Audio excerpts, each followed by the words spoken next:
من چله نشین شب چشمان تو هستم، دل را به دخیل رخ زیبای تو بستم. یک لحظه تو را دیدم و یک هم شکستم، یک لحظه تو را دیدم و یک هم شکستم. ای بی خبر از حال پریشان و خرابم، از شدت زیبایی تو من در عذابم. هر شب به خیال تو نخوابم که نخوابم، هر شب به خیال تو نخوابم که نخوابم.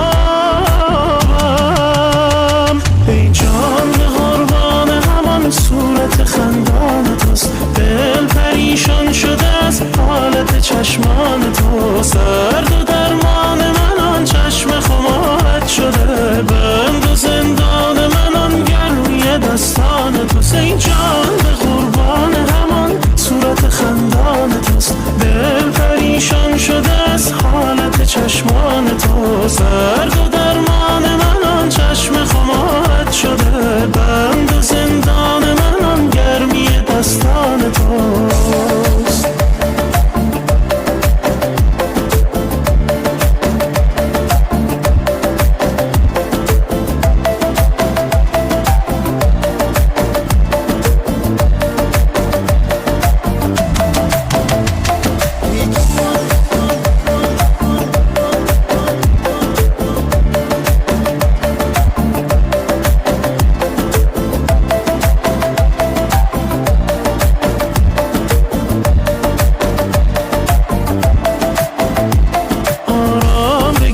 سر کوی تو به یک آن، از عاشق دل داده خود روی مگردان. یک لحظه تو را داشتنت همچو خیال است، یک گوشه چشمت به من خسته به چرخان، یک گوشه چشمت به من خسته به چرخان.